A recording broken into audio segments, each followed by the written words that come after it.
Hai teman-teman, selamat siang. Iya, semoga nggak lemes ya. Ini kelas pertama kita juga. Iya. eh Sebelumnya kenalin, nama aku Fiori Salsabila Isya Hakim. Bisa dipanggil Kak Fiori. Aku dari Sosiologi Universitas Indonesia dan aku akan seterusnya menjadi tutor kalian untuk IPT UI. Nah, sebelumnya aku penasaran deh, teman-teman ikut kelas ini tuh kenapa? Apakah ada alasan tertentu? Oh, teman-teman tuh maba. Iya, maba mau ikut IPT UI. Teman-teman tahunya IPT UI itu apa sih? Hmm, iya, jadi emang benar IPT UI itu eh, tes bahasa Inggris di UI. Jadi kenapa penting banget sih Kak untuk belajar IPT UI? Saya ada dua alasan ya. Satu, di UI itu ada kelas namanya MPK Bahasa Inggris, dan kelas MPK Bahasa Inggris tuh penilaiannya itu bukan kayak kelas reguler lainnya, tapi berdasarkan hasil tes dari PTUI. Jadi nanti hasil tesnya kan angka nih, kayak TOEFL gitu kan. Nanti itu ada range-nya, kayak 550 ke atas, nilainya itu A, terus berapa sampai berapa, A minus, berapa sampai berapa B, plus, dan seterusnya gitu. Ya, jadi ini penting banget karena nilainya 3 SKS. Alasan kedua, kalau kalian kuliah di UI itu guys, hampir semua buku bahan bacaannya itu pakai bahasa Inggris. Iya, jadi kita tuh nggak kayak SMA yang dapat modul gitu, yang dapat buku bacaan. Enggak, kita literally belajar tuh dari paper dan lain-lain, dan itu semua kebanyakan bahasa Inggris. Jadi kalau misalkan nggak paham bahasa Inggris tuh cukup sulit, even though yang paham bahasa Inggris aja tetap berat guys bacanya, karena emang bahasa Inggris yang dipakai di paper kan formal dan cukup ilmiah ya, jadi banyak istilah-istilah yang kurang familiar gitu. Makanya penting banget untuk belajar bahasa Inggris. Oke, udah mulai paham ya urgensinya. Nah, mungkin aku mau jelasin dikit ya apa itu IPTUI. Jadi IPTUI itu singkatan dari English Proficiency Test atau tes kemahiran bahasa Inggris yang diadain sama lembaga bahasa di UI. Itu lokasinya ada di FIB. Nah, dulu di zaman aku itu IPT ini dilaksanainnya secara online. Jadi tapi ya karena sekarang udah nggak COVID, dan kayak kalau online kan banyak yang ini ya, banyak yang joki-jokian. Jadi ya sekarang offline. Jadi teman-teman akan langsung ujian di LBI-nya langsung. Terus IPT ini tuh apa lagi ya fun fact-nya? IPT UI ini tuh sebenarnya strukturnya itu mirip banget sama TOEFL ITP. Kalau teman-teman tahu, jadi itu ada 3 struktur, ada listening comprehension, reading comprehension, sama structure and written expression. Ya, 3 struktur itu sama. Cuma memang perbedaannya itu di penilaiannya. Jadi kayak cara penilaian akhirnya itu agak beda. Cuma nggak terlalu jauh. Jadi kayak kalau kalian ikut TOEFL, ikut IPT UI ini, kalian akan bisa dapat proyeksi nilai TOEFL kalian. Dan memang IPT UI ini bisa dibilang setara dengan TOEFL. Jadi kayak gimana ya? Ini kayak nilai TOEFL kalian basically. Iya. Gitu guys. Dan sebenarnya ada yang mau tanya lagi nggak soal IPT? Sebenarnya agak gampang sih. Nanti teman-teman tuh tinggal daftar di website aja. Terus nanti dari websitenya ini teman-teman bisa milih jam ujian. Nanti teman-teman tinggal datang aja bawa KTP, nggak susah sama sekali. Ya, oke. Sebelumnya aku udah ngirim ke teman-teman ya, ada diary kita untuk belajar setiap hari. Sebenarnya fungsinya ini tuh aku pengen teman-teman tuh udah tahu kita bakal belajar apa, jadi lebih enak juga. Terus ada kolom untuk ininya kan, untuk naro catatannya. Iya, jadi teman-teman tuh udah teman-teman bisa nulis nanti summary dari pelajaran kita, kesimpulan dari pelajaran kita. Nanti aku akan baca dan aku akan coba lihat kayak sejauh mana pemahamannya. Gak usah pakai GPT, kayak tulis aja apa yang kalian pahamin. Jadi aku bisa tahu kalian kayak butuhnya tuh sebenarnya diberatin di materi apa gitu. Nanti link dari docs itu tuh yang aku kasih itu udah aku connect ke drive aku. Jadi aku bisa lihat juga kalian itu udah sampai mana secara real time gitu. Kalau misalnya ya oke. Kita langsung masuk aja ke materi. Jadi sebenarnya tadi seperti yang aku bilang ada 3 topik utama yang akan kita pelajarin. Yang pertama tuh ada listening, ada grammar, dan ada reading. 3 topik besar ini itu aku ambil dari 3 struktur utama dari TOEFL ITP. Kalau listening itu tadi yang listening comprehension.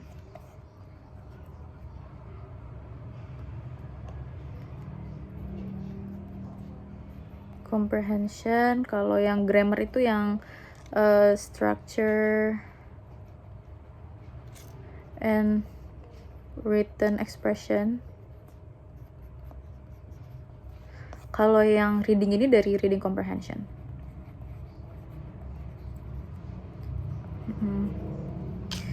Nah, dari 3 ini tuh aku udah coba bagi juga ya.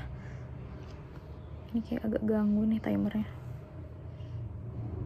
Dari 3 ini tuh udah aku tulis juga di diary. Kita akan mulai dari yang paling dasar, yaitu grammar. Kenapa grammar? Karena grammar ini ya paling dasar dan teman-teman akan bisa lebih paham makna dari suatu kalimat kalau teman-teman udah tahu belajar dasarnya dulu, yaitu grammar. Terus kita lanjut ke reading.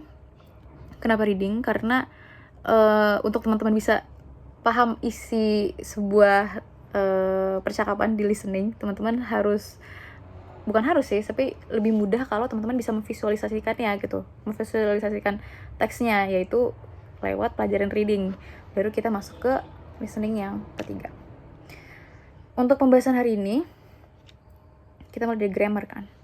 Di grammar ini tuh ada beberapa materi utama teman-teman.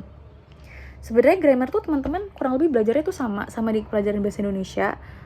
Kalau teman-teman sering dengar kayak kata ganti, kata sifat, kata kerja, sebenarnya grammar itu sebenarnya ya itu, cuma ini kan dalam bahasa Inggris ya, jadi mungkin agak lebih tricky di ngeganti bahasanya gitu. Grammar ini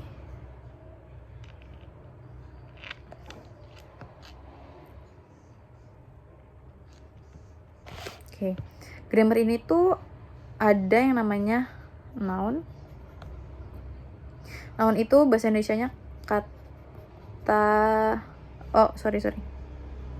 Nah, di grammar ini tuh ada banyak bahasan, tapi topik kita hari ini adalah parts of speech atau kelas kata.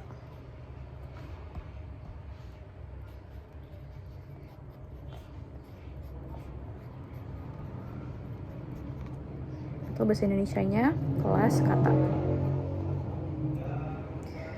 Kelas kata ini ada yang namanya noun atau nomina. Ada yang namanya pronoun atau pronomina atau kata ganti dari nomina.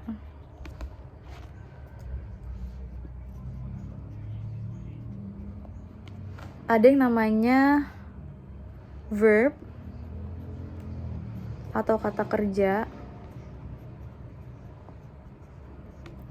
Ada yang namanya adjective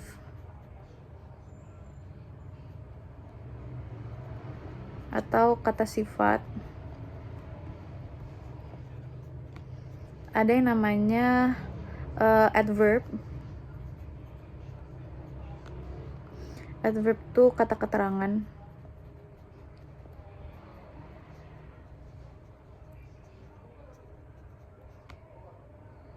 Dari verb. Terus ada yang namanya preposition.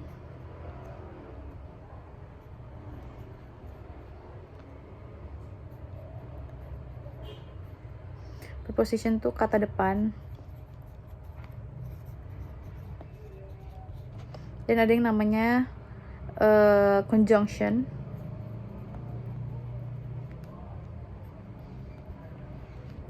Kata sambung.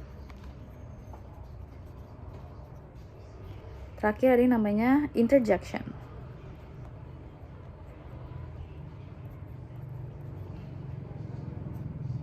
Atau ekspresi.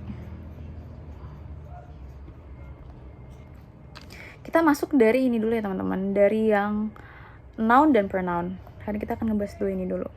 Noun dan pronoun. Noun tuh apa sih?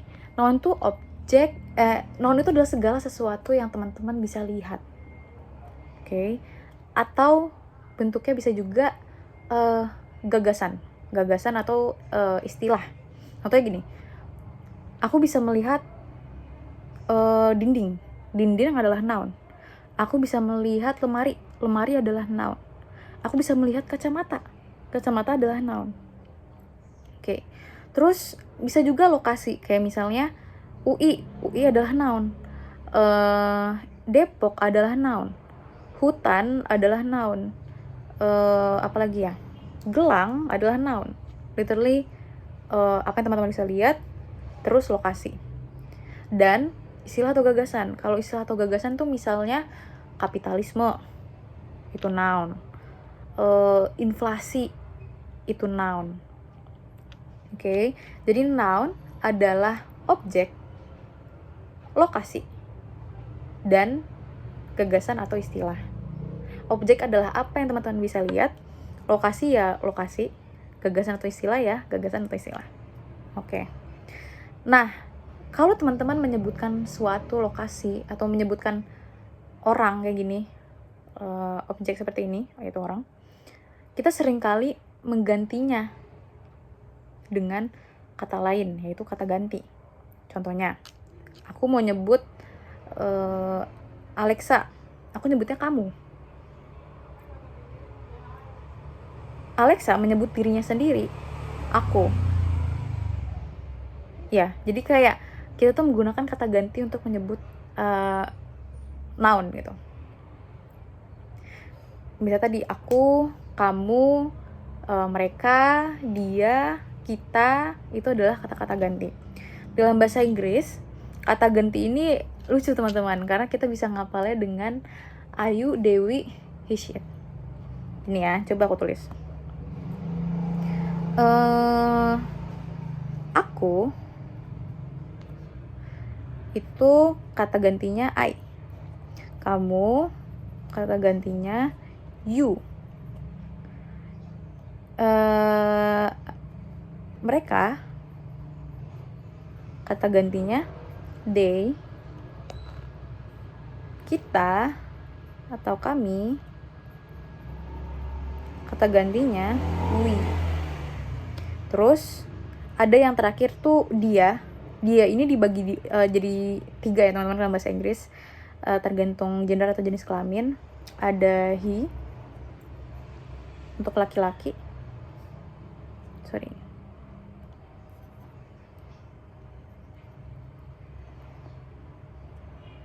He untuk perempuan. She untuk hewan atau objek, itu it. Jadi Ayu, Dewi, he, she, it. Ayu, Dewi, he, she, it. Kenapa sih dia ini dibedain? Jadi teman-teman, kalau he, she, it ini, kalau pronoun ini atau noun itu dibarengi dengan yang namanya to be. Ya, kalau dalam bahasa Inggris ada yang namanya to be. Jadi itu untuk membarengi noun atau pronounnya. Kita buat jadi tabel ya.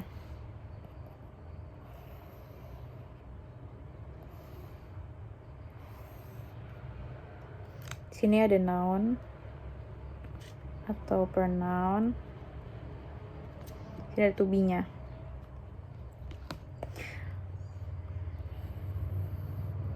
Kalau I, to be-nya itu am. Kalau you, they, we, itu to be-nya are. Dan kalau he, she, it, to be-nya tuh is. I am, you are, they are, we are, he is, she is, it is. Oke, I am, bareng-bareng ya. I am, you are, they are, we are, he is, she is, it is. Oke, jadi seperti teman-teman lihat, to be-nya itu beda-beda. Oke. Coba kita latihan. Siapa yang bisa jawab? Coba kita latihan ya. Siapa yang bisa jawab? Kalau I, to be-nya apa? Betul, am. Kalau you, to be-nya apa? Are. Oke. Kalau he, she, it, to be-nya apa? Is. Oke. Very nice. Teman-teman ada yang bisa ngerangkum nggak hari ini kita udah belajar apa aja? Iya, betul banget. Kita udah belajar noun, pronoun. Noun itu artinya objek, lingkungan, atau lokasi. Noun itu untuk objek, lokasi, dan gagasan atau istilah.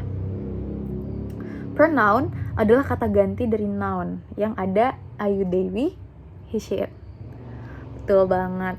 Teman-teman ada yang mau nanya nggak sampai sejauh ini? Nggak ada, aman. Oke deh. Kalau gitu kita sudahi dulu sesi hari ini. Jangan lupa diisi diary-nya. Dan teman-teman bisa mulai ngintip-ngintip nih minggu depan. Pertemuan selanjutnya kita akan belajar apa. Oke, makasih banyak teman-teman. Dadah. See you on the next meeting.